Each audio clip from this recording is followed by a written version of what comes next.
And a very warm welcome back to you. Thank you for joining us wherever you are in the world right now. We know it's a very difficult time zone for many of you Euros, so thank you for tuning in. And just for a change, it's nice for the Australians, so they're enjoying it a lot. And also to the Americans as well. Wherever you are in the world, thank you for tuning in the morning, the evening, or the late at night. You are at the final part of day one here at the Intel Extreme Masters. It is officially day one, although we were here yesterday, of course, because we're finishing off Group B right now. Our panel of experts are back with us once more for our final game. And Maynard has also joined us. I have. Hello, everyone. It's great to be up here. It's very comfortable. Everyone looks extremely attractive and smells great. So it's good to be around you. Good stuff. I'm going to skip over that very quickly, otherwise I'm getting in a lot of trouble right now. It is our last game of the day, and it's a great game to finish things off. You predicted this all the way. You've been absolutely 100% right all the way through, including the scores as well. Gets the badge of honour. It's like the anti-artosis badge that you get for the day. It's called the Apollo badge. There is a name for it, Red Eye. Come on. It's Classic versus Harstem. It's our last European, well, our only European actually in the round of 16. Unfortunately, Snoop not able to get through from yesterday, despite looking very good. The man that actually knocked him out has very disappointingly gone through the group without winning a map either, so that's going to be even more frustrating for our Norwegian friend, isn't it? Yeah, definitely. He would have loved to have been in today's groups. I know he would have, especially with a group full of Protoss. It's his favourite kind of thing to do. We've seen it many a time. Yep. Yeah, he would have had a lot of fun in there. But Harstem has a shot. Maynard, from what you've seen, and I know you had limited experience of a man other than selfies before you... so many selfies. He's really a fun guy to follow. That's Fanatic Harstem on Twitter, by the way. He's definitely GM when it comes to selfies. No doubt about that whatsoever. Very highly ranked. And oddly enough, GM at the game as well, Paul. So he's been doing quite well. He had a very close, weird series against Rain. Yeah. And he wants to face Classic. Yes. He actually wants to face Classic. I can't imagine why you'd want to face Classic, but he wants to face Classic. So. Well, tell me why. Why would he want? Because he couldn't beat Rain. Well, that's one answer. The other answer is he wants to flex his muscles a little bit and show him that it's he can. If it doesn't matter if it's Rain, doesn't matter if it's Classic, he can. That he can play with the big boys, basically. He can play with the big boys. Okay. He can take a punch and deal a 1 or 2 as well. I'm glad it was Susie that said that, not me. What do you make of this matchup, Susie? Well, like I said earlier, Classic. I really thought he was going to take Game 3 before with Rain, but again, he has a lot to prove. As does Harstem. By the way, I wanted to point out you didn't thank any of the Asian viewers, by the way. Well, I didn't because they're here. Yeah. I mean, Yeah, but you can still thank them. We're in the well, absolutely, and we do thank you for tuning in. It's just that I was thanking the others for tuning in outside of their normal time zones. That was all. Yes. Australians. Yeah, but it's better for them here, right? Anyway. Right? Anyway. Lee, come on, back me up here, man. It's better for the Australians here than it ever is anywhere else. I would like to talk about Classic now. Susie would like to talk about that's it. Now you've got me into trouble. Yes. That's brilliant. Thanks very much. Okay, well, you know what? Place, this is Classic's 4th international tournament, and as we know, he is a part of the Kespa team, and so he doesn't really get to come out a lot. He doesn't get to leave the country, and because of that, I know he really wants this. I know he so wants this. And as much as Harstem does, I'm definitely rooting for Classic on this one. Do you think the defeat to Rain is going to hurt him in any way, or does he brushes that aside and thinks, yeah, it could have gone either way? It was a bit of a coin flip. Brushes it aside, says it's either me or you first place, and it's probably going to be me or you second place as well. So you'll be looking at that. Okay. Any takers for Harstem here out of the three of you? I think we might find one man on the commentary desk that might support him. If it was one man, I would say it would be Sean. But no, it's not I was thinking of Todd on the commentary. Todd would like to see him win, and that might make him a bit more biased, and it does to me too, because I would like to see him win. Sure. But we have to be realistic. It's Classic. It's he's a great player. He's a pro league player. Plays in the toughest region against Harstem. It's always going to be an uphill battle for Harstem, no matter which way we look at it. Unfortunately for him, he showed off his proxy build. We can't see that again, so that's no instant win coming in this series at all. And he's kind of showed how he wants to play this series as well. In Game 1 and Game 3, he's displayed himself in Protoss versus Protoss, which Classic can pick up on. And usually, when you're looking at the underdog versus the better player, that sucks for the underdog. The better player, you can watch me play all day. I don't care. I'm going to win. Right. So that kind of hurts the odds here for Harstem. Okay. I'm also thinking maybe after that game, Rain might have gone over, talked to Classic, been like, hey, listen, this is what I think about Harstem. Harstem doesn't really have anyone to kind of, dish out about that. Yeah. So. And I think we all came to the same... Hold on, what are you saying here? Because he had a word with Todd before he went into the game. Is that not the same thing? Or? Well, Well, don't we have to get into the game or something? I think we probably do, actually. That's brilliant timing, yeah. It's almost dinner time. Absolutely. All right, so no takers for Harstem on here. We're all going with Classic. I think I'm going to have to go with Classic. Susie with Classic, yeah. Maynard. I'm going to say Classic, but I want Harstem to win so bad. So badly. Head and I want heart Harstem. here. It's a head and heart clash for sure. Same for you, Sean? Yeah, the longer the game goes, the worse it's going to get for Harstem. We all came to that conclusion. Okay. Rain said that as Yes, well. we did. The Classic will win in the late game. Okay, all right. That's it from the panel of experts. Win is only possible if it's done in the early stages, which would suggest we need a couple of cheese moments from the man from Holland, appropriately enough. Let's head over to the commentary desk to find out whether we have any European love from our European casters. Here's Kalaris and Todd. All right, final series of the day here as we get into things between Classic and Harstem to find out who is moving on in that final spot out of these two groups that we've had today. And Harstem's going to have a pretty difficult time, I would think. Classic looked good in that final series there against Rain, and that's top level PvP. The thing is, though, Harstem was watching that series, so he got to collect a lot of information as to how Classic likes to play, general traits, about how even small things, like he likes to build his base, he likes to go for War Prisms and Zealot drops here and there when he thinks he has a good economy enough to be able to do it. And he goes for big timings. Every time he maxes out, he's moving out, he's in there, he's attacking. And even though he played really well, I really feel like they both lost to the same guy with the same score. And Harstem was maybe even closer to beating Rain than Classic was. So, who knows? I'd be happy either way here with any of them advancing, but I really feel like Harstem he's not too big of an underdog here for me against Classic. No? Well, we'll find out in a little bit. I feel that Classic could have even won out on that last game against Rain. It was just the unfavorable engagement position that he took with Rain set up very, very well when he was pushing towards him. So anyway, we're going to be getting into our first game in this series. It's going to be Overgrowth for game number 1.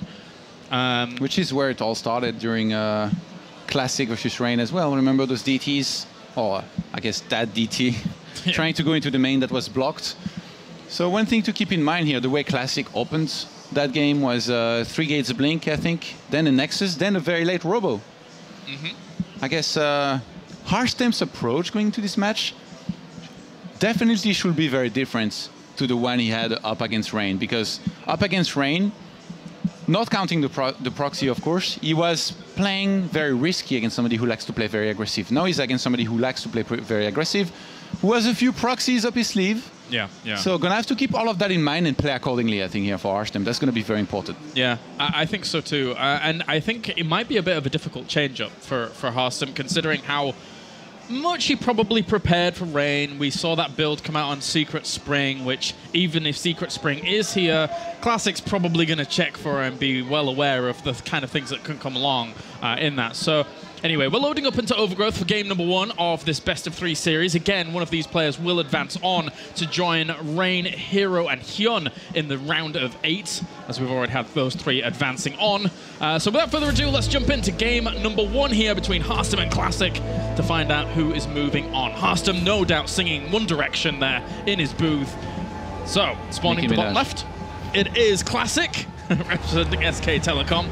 And geez. And spawning up to the top right-hand corner, it's our red Protoss. It is Harstem, representing Fnatic. What did I just tell you? Something. Proxies up his sleeve, man. Ah, yes. I thought you were Classic. referring to the songs before, and I was like, wait. No. Let's not talk about the music here, please. Okay. I don't. Even though you had a few funny jokes to make about that. Classic's favorite proxy is the one where he goes for a single gateway, and then gets 2 Zealots, gets some Stalkers behind it, gets gateways back at home, and just go into a 3 or 4 gate all-in behind it. If you can do some damage, if you can slow down your opponent's warp gate tech, you're going to be golden, you're going to be winning a lot of those games. And by the look of things, it's going to be that one proxy, man. This always gives me a flashback of when he used it against States, in States' first Pro League match on Key Sejong Station. Yes. Oh, God. I remember this now. That was painful. And it's actually a very hard build to counter because it's so hard to scout. Yeah. Nobody will ever check there. And Harstem, I'm not even sure what he has in the plans here in terms of scouting. Is he going to scout at all? How late is he going to scout? Well, we'll find out in a bit. But for now, I imagine it's just going to be a normal standard timing. He's actually checking his main base, see what's going on. But I think he'll just stop there. I don't think he's going to go check his natural, and I definitely don't think he's going to check that location down at the bottom right. With his 2 gases on the way, he really wants his economy to be steady and stable through these earlier stages. If Harstem chooses to do this very greedy with 3+3 very quickly on the gases, that means he's going to have even less money to start a Zealot. If you don't start a Zealot against this, you're in lots of trouble. You're going to take lots of damage. In Classic, you can see already he's starting the Cybernetics core. He's going to start mining gas now. Second Zealot will start after the first one, I think. And I mean, from here, usually you go with 2 Zealots. You can get a third one after, but you don't always have to. And you start getting Stalkers, you add additional gateways back at home, and you do an all-in as a follow-up if you're doing well. Like, if you're doing really bad, you don't have to, but if you're really bad, you're in a really bad position anyway. And that Zealot moved in as the probe had just bypassed that small location. So this is going to get a bit brutal. Because, yeah, as you say, he didn't start a Zealot. Nothing like that was coming along. He wasn't expecting this to be the case. And this first Zealot's now going to start working away. Harstem needs to get Mothership Core plus a Zealot, but he starts a Stalker instead. Not sure how much I like this. I don't think I like it at all, actually. Well, these 2 Zealots are certainly going to cause a problem. 1 doesn't cause too much at all, but 2 really forces the probes to have to engage. Otherwise, this pylon is going to end up taking quite a bit of damage. And they have backed it off for a little bit. It didn't lose actually that many probes, only 1 during that, which was nice. I guess Harstem being able to mine as much as he is, he's going to get more Stalkers now, but there is already 1 Stalker here for Classic, and with the help of those 2 Zealots. Oh, he's kiting so nicely against the Mothership Core. The Mothership Core will never shoot that Stalker if Classic does this well. Yeah. He should just trade the Zealots for probes here, but I guess if he loses them not killing enough, then Harstem will defend with probes, plus the Stalkers that he will have, and then you can't follow this up with an all-in here if you're Classic. Trying to block there with his Stalker for a second to try and do some extra damage to it with the Zealots. Classic actually going for the double gas back at home. I'm starting to wonder whether he will follow this up with an all-in or not. With the second Stalker there, he's actually doing a little bit more damage to that Mothership Core. It went very, very low. That Zealot is still zoning out the extra Stalkers of Harstem's to make sure that he can get a little bit of damage done. And 5 probes have gone down. It's 23 workers to 18 right now. Third Stalker will be out earlier here for Harstem. Well, I guess about the same time. Behind this, a 4th one has started for Classic, but not for Harstem. He's getting a Sentry instead.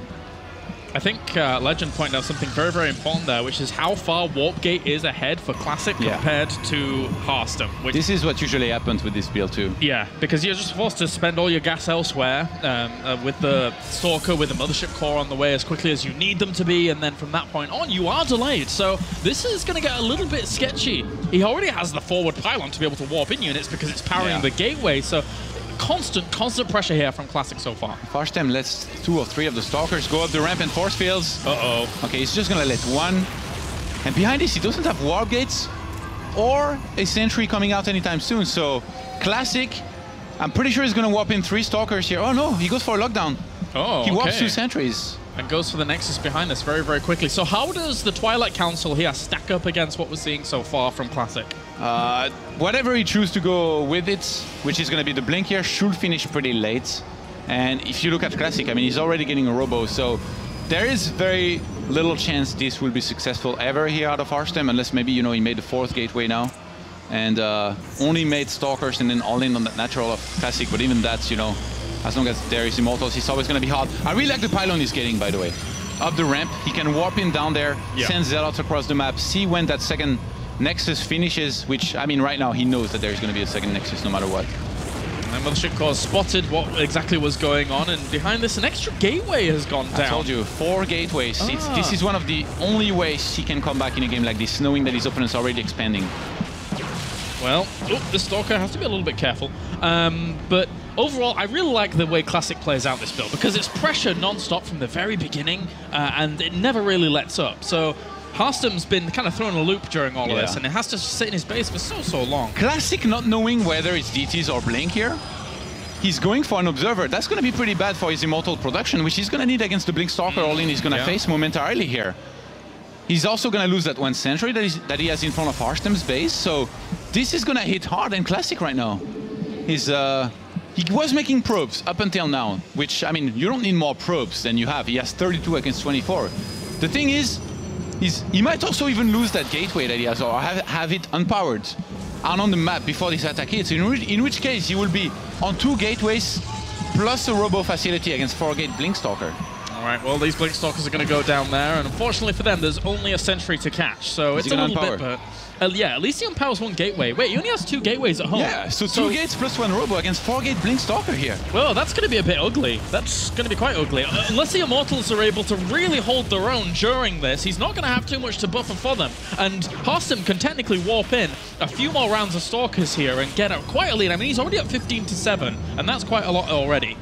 Harstem is escorting his probe across the map here. He's going to have to hit fast and very soon, because Classic here, the more time he's given, the more Immortals he's going to get out. He's on 2 right now with the 3rd one on the way.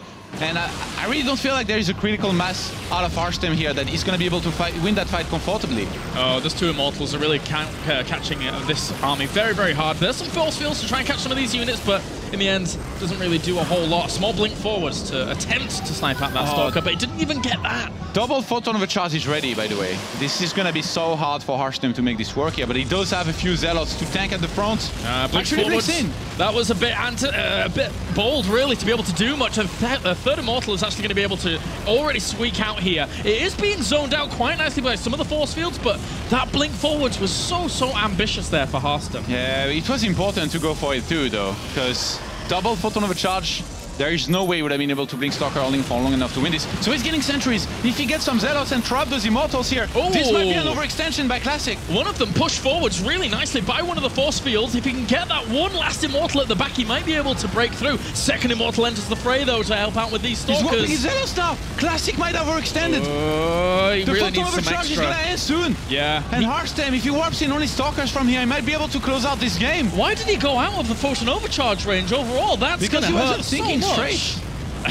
It seems like it. Harstem just wins here.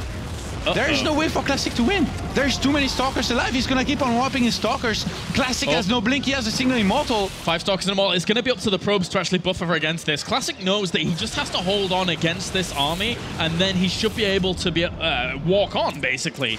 But Harstem... all he has to do is warp in Stalkers. He has to keep on warping Stalkers. He's actually getting Zealots, which I guess can tank a little bit at the front, but Classic, if he's given enough time to get a 2nd or 3rd Immortal here, he still has a chance. He's waiting for that 2nd Immortal, trying to buy as much time as possible before that Nexus finishes, trying to keep these probes alive. 2nd Immortal's now here, though. That's going to be the game changer. Oh, but good force fields will zone it out for a little while. Getting the Mothership Core means no photon of a charge is going to be ready for this. And Harstem, he must be nervous here. He's been making a few micro and decision mistakes that he wouldn't make usually, but it might not matter anyway. The 2 Immortals there. Another really nice zoning out of the 2nd Immortal that's only shooting at Zealots. One of the second Immortal actually ends up dying to that.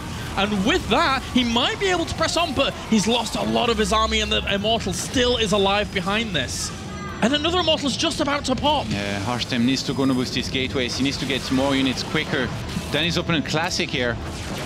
I think he's running out of steam. Oh, another catch on an Immortal! Unbelievable! How is he able to do it? But still, the Immortal production continued. This extra Immortal helping out, and the Stalkers for Classic are so healthy during all of this. Even Blink is not going to be able to save enough of these Stalkers, and he tries desperately to get the last Immortal. Barely not able to get it there. He messed up big time. Why did he warp per sentry here? This was his game. Wow. Oh my God.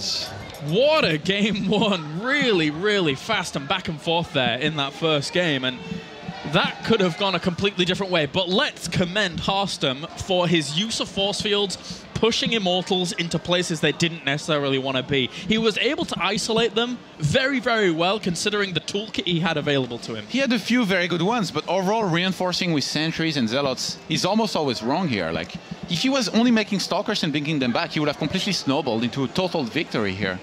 At least that's what I think. Well, a little bit shocked this happened the way it did. Yeah, it was a very interesting game number one. Anyway, join us after the break, guys, when we'll have game number 2 between Harstem and Classic.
All right, welcome back to the Intel Extreme Masters. It's the final series of the day, and it could potentially be the final game of the day, unless Harstem is able to tie it up 1-1 here against Classic. And that first game was very interesting, the way in which he applied the pressure and was able to make a very, very good meal out of it. Very action-packed. Started with the proxy and followed through, you know, with the lockdown, counter-aggression, and all-in, which in the end was barely held by Classic. All right, well, we're getting into game number 2 now. It's going to be Dead Wing for our map. So we can jump into our second game of this series to find out if Harstem's going to be able to tie it up. But Classic, even with all the pressure against him there at the very end, was still able to muster up a lot of strength, a lot of immortals, and then plow on through. Up to the top left, it is our blue Protoss. It's Classic, representing SK Telecom. And down to the bottom right-hand corner, it's our red Protoss. It is Harstem. It's his year. You always need to include that in the introduction. I never need to include this in the introduction. Why? It's been his year, 3 years on the trot. That's and it's the point. No, that definitely wasn't the point when he set out to do it. He already knew he would be a legend, and every year will be his year. Okay, okay. You should actually change hashtag year of Harstem to hashtag Harstem's world. I think it's the year of the sheep right now, isn't it? Here. So, are there any correlations here between this? I don't think so, Kailaris. Okay, it should be a gateway 13 by both players, but Harstem got his 13th probe started a little bit later. Already a little bit of I guess, deficit, or is it a little bit late? What? The probes needs to focus a little bit more. Do that, man. You gotta do those mineral tricks right, okay? Yep. Okay. Well. Anyway, so throwing down the extra gas geysers, as both will be taking 2-2. It is cross positions, and it will take a little longer here to really see how this game is going to go, because neither player really is set up for the idea of a proxy Stargate as fast as they would like it on that 11 gateway. By the look of things, Classic is going to be the only one scouting early on in this game, and Harstem, with the way the previous game went, he knows that Classic may be in a cheesy mood maybe here a little bit, so he definitely needs to be careful later on. It doesn't get surprised again by anything that Classic could throw at him. So this got a little bit quicker for Classic during all of this. Yeah, not by too much. Classic's actually not scouting extra location. He's actually proxying down to the bottom left-hand corner. His probe was moving in a very, very odd direction. I was like, wait a minute. I wonder what this is, though. I'm feeling Stargate a little bit more, especially since he has so much gas. Yeah. But the Twilight Council line on the map, be it for Blink or DTs, usually 4 DTs would be good as well. But yeah, I'm pretty sure it's going to be a Stargate here. Or no, he started Mothership Core, so he doesn't have gas now for a Stargate. So I guess Twilight. Yeah, it's going to take a while. There we go. Twilight is an option. So I guess he proxies a Dark Shrine as well. Usually when you're at proxy, or when you want to go for Hidden Dark Shrine, it's not necessarily that good to get the Twilight Council on the map as well, because then it's so obvious. Yep. Your opponent scouts your main with Mothership Core or Hallucination, sees absolutely nothing, realizes something is up, gets paranoid, and then counters your Dark Shrine. But in this case, is Harstem really going to be able to scout? Well, that's the cool thing about what Classic's doing with his Mothership Core. He's moving out to such an area where it could have denied a probe had he seen it moving in.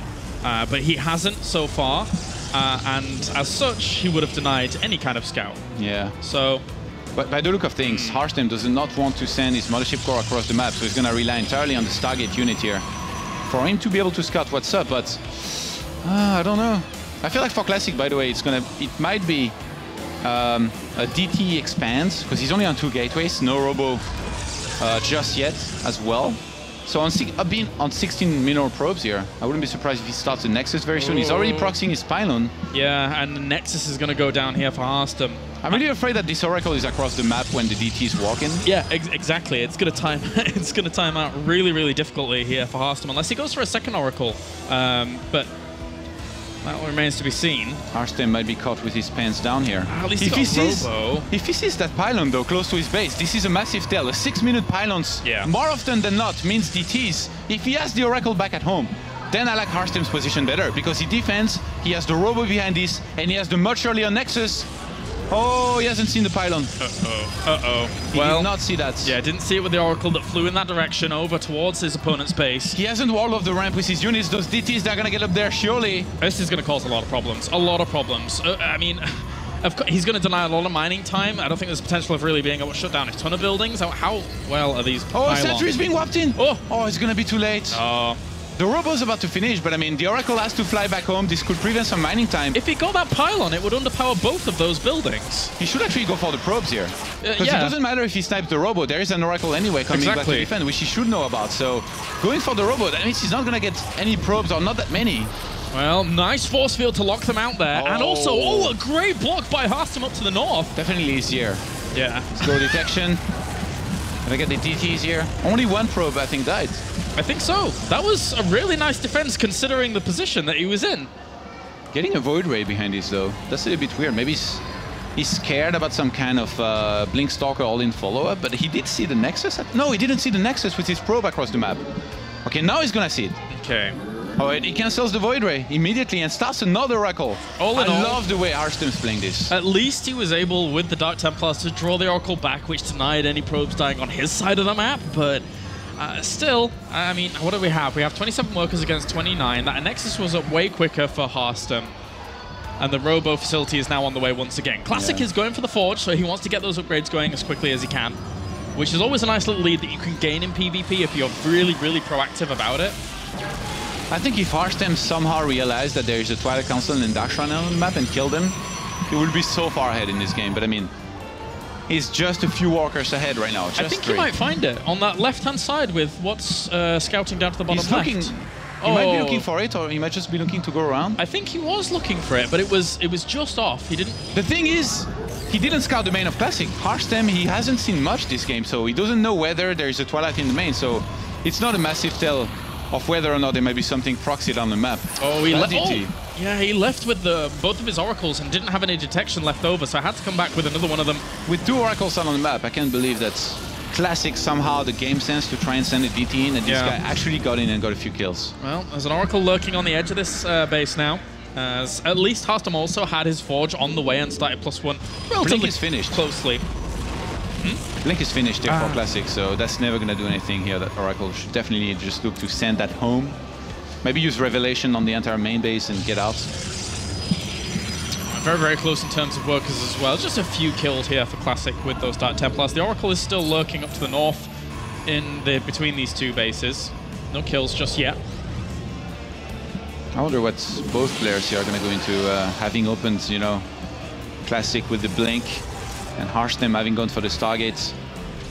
Robo Bay so far for Harstem. I think it would make a lot of sense for Classic to go for Robo Bay as well.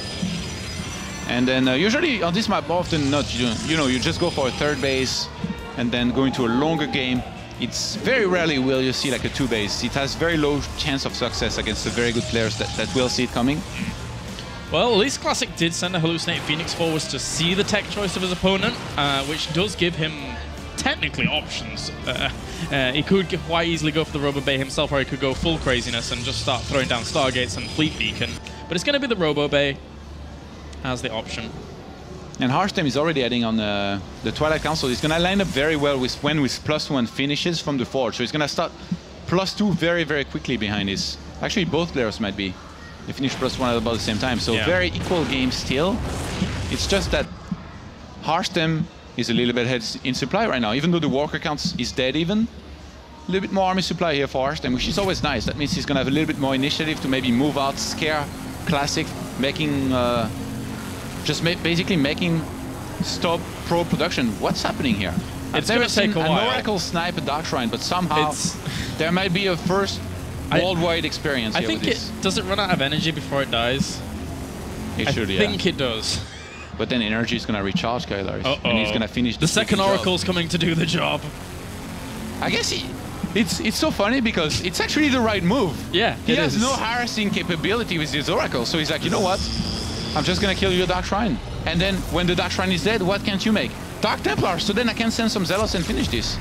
Or let the full energy Oracle finish the Twilight, but that's going to take a while. Yeah, and then you have to replenish the Twilight Council if you want some... Oh, at least he started his Templar Archives before the Twilight Council died. That's a really good choice here for Classic. He remakes the Twilight Council as well anyway, because he needs to get forged momentarily. You don't want to delay that too much. Yeah. Oh man, this Oracle. What a courageous 9-to-5 working man. That's even more 9-to-5... Wasn't it just the Phoenix? I guess it is doing quite a lot of work over here, so... Just the Stargate units, man, they're doing work. Okay, all right. We've seen a lot of Stargates in those PvPs, and doing pretty well too. Classic for me is one of the guys that actually... when he was back doing really, really well in GSL, was one guy that did super well with Stargate, with Phoenix. His Phoenix control was very good, his Oracle control was very good, but we haven't seen huge amounts from Classic, actually. It's been a lot of Harstem, a lot of Rain. Everybody had those, you know, Stargate period where you use only that. Even Zest. The wildly is. Zest coming up. He was so much about the Stargates. Yeah. Really. He was using so many of them. It's like when they had long hair, and just let it go.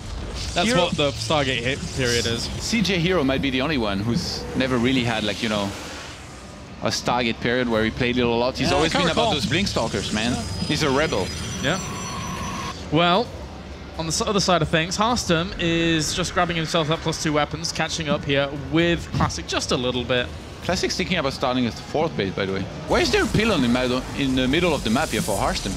This is the weirdest pylon I've ever seen. Yeah, that is kind of strange. Like literally in middle of the map. It's like, yo, am I attacking or am I defending? Like he doesn't even know probably.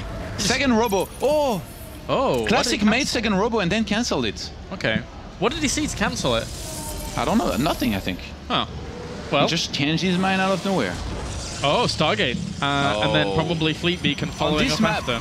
On this map, if you can get Tempest out, it's so much easier to defend than on other maps because of, you know, that setup, that dead space between the 3rd and 4th base that you can fly above and snipe Colossus from afar. But with Tempest, the trick of attacking is very, very hard, you know, to attack in general. We saw Rain earlier just move out and get completely crushed by Classic when he moved out and had to fight in the middle of the map. So attacking with Tempest, very, very difficult. Yeah, definitely. I mean, you were mentioning, of course, it takes 5 to one-shot a Colossus.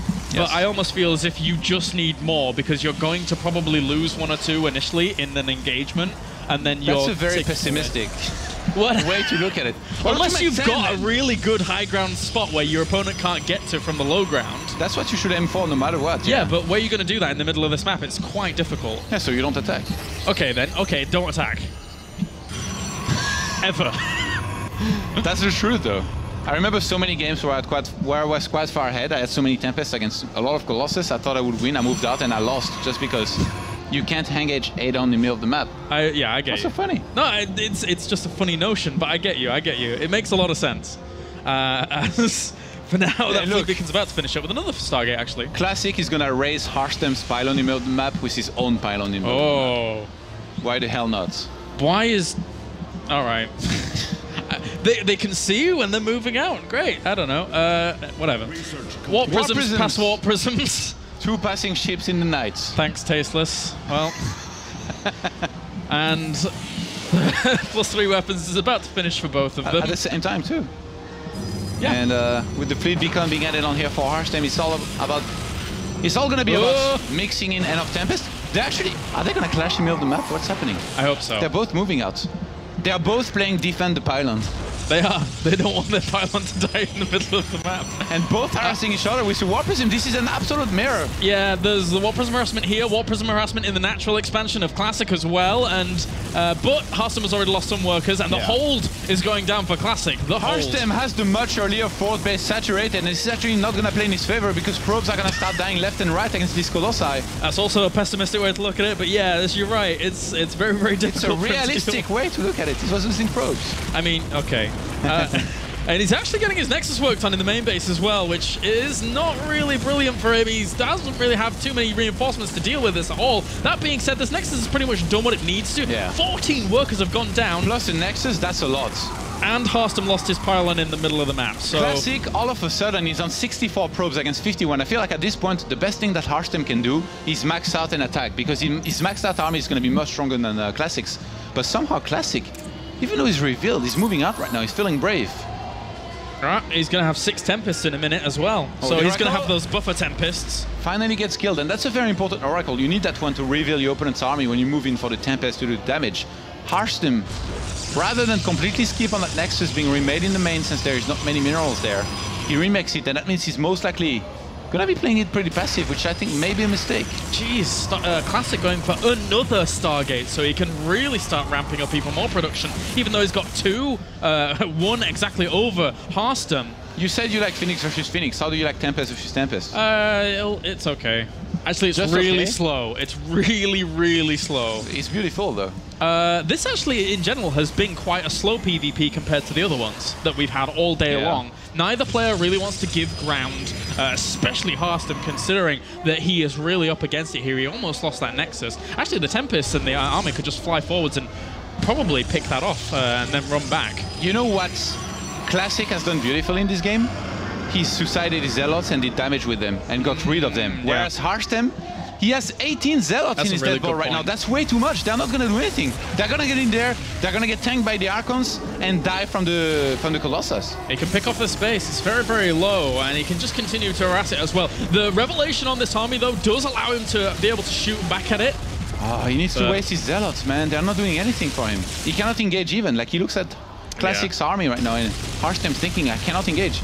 Actually, if you think about it, Classic has quite a few Stalkers. Is this Mothership like a do-or-die thing for Harstem here? He's down to 3 base. He's going up against 5. This is him saying, I need a huge, massive, strong army, I think. This is actually really sick. Like, this could do a lot, but there are a lot of Tempest out for Classic. It's Mothership's gonna die so fast. 11 Tempest to 4. Well, the thing is, you're supposed to keep the Mothership away from the Tempest range to cloak your army. And you're gonna play with the cloak to basically try and win a fight that you wouldn't otherwise win without the cloak. But I mean, he's even got some probes with his army right now. Harstem completely messing up because of all that happened. Revelation. Oh, didn't get Revelation before the Tempest were able to gun it down, and Classic is moving into a position of power here as he walks forwards. Time Warp actually does catch a few of those Archons. It's going to force the engagement. As Harstem is losing a lot here. The Mothership ends up falling, and Classic, with a huge, huge force of Tempest, is going to be able to bring down the majority of the Tempest and then the Colossi, and there's not going to be much left here for Harstem to be able to deal with for that. I mean, the Stalkers on the ground, how many of them are left to be able to bring down these Tempests? Not much. Harstem is winning the ground fight, so if he had been able to completely crush this Tempest behind this, he would be in a great position, but by the look of things, he's just barely gonna hold. He lost his entire Colossus count in Classic. He's reinforcing with Charge Lord to help against the Stalkers now. Yeah, it's just too much. GG, well played, and Classic is able to take the 2-0 victory over Harstem here in our final match of the day. Very nicely played here by Classic. You know, that Tempest transition, he went for it himself now, and the harassment was just so good. He used his Zealots that were going to be useless later on in a big death ball versus death ball situation. He used them to do way more damage probably than he even thought was going to be possible. Like, you're not supposed to snipe at Nexus, so many probes. I think it was like 14 that he killed in this kind of situation. Maybe if Harstem had like both split better against the Warp Prism in the main and had maybe a defensive Dark Shrine, which surely he could afford, he would have done a lot better against this and, you know, stayed stabilized, and then we would have had the Tempest versus Tempest wars where nobody ever attacks because if you attack, you lose. Yeah. So sadly for him, that didn't go this way, and he's going to go out of the tournament. Yeah, scary for Harstem to go up against someone who has transitioned so actively onto Tempest as Classic did there. And commiserations, unfortunately, to Harstem, who does drop out of the tournament now. But I think overall, against the Protoss that we saw him play against, as well as defeating Czech 2-0, a very good showing by Harstem in this round of 16. Definitely easier. Not easier. I'm sorry, man. Why are you hating like this, man? It's not worked. Just say it, it's easier. Okay, 3 Protoss and 1 Zerg advanced today, by the way. Are we surprised? Not considering the lineup. The lineup is they are the best players in these groups that have advanced. Okay, I'll take that. Yeah, it's been a good day. It's been a good day of games with Hero, Hyun, Classic, and Rain advancing on. Without looking at the Liquipedia. I didn't look at the Liquipedia. Well done, James. Yeah. I'm proud of you. And overall, that was a very, very good showing by Classic, representing SK Telecom and doing well for himself. So he'll be moving on to the round of 8, along with all the other players that we've seen there. Tomorrow, of course, we've got Group C and D, which C is like one of my favorite groups of all time for quite a while, with San, 4GG, Life, and Soulkey. Wow. Didn't even look You at looked the at it before, though. No, I didn't. That's why it's one of my favorite groups of all time, because I can remember it so clearly. All right, so we can go over to the analysis desk with our winner moving on to the round of 8. It's Classic. Yes, thank you very much to our commentary team there, Kalaris and Todd, finishing off our final game of the day. And joining us on the desk right now is Classic. Congratulations to you on advancing through from Group B. 축하 축하. Thank you. Well done. Very good. When you looked at your group, what were your first thoughts? Was it, oh no, I've got Rain in the group? Or was it, you know, what was your first thoughts? 첫 번째 B조에 있다가 딱 봤을 때 무슨 생각이었어? 윤종이만 조심하면 충분히 제가 올라갈 수 있겠다 생각했고, 그래서 승자전에서 윤종이를 꼭 이기고 싶었는데 져서 너무 아쉬워요 지금.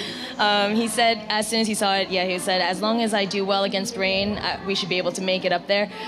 He is kind of upset that he lost that game versus Rain, however. Yeah, it was a tough game. Let's talk about the game against Harstem. Rain said to us that he looked at it and he didn't underestimate Harstem at all. He wanted to take it very seriously, knew how strong he was. So how did you approach the game?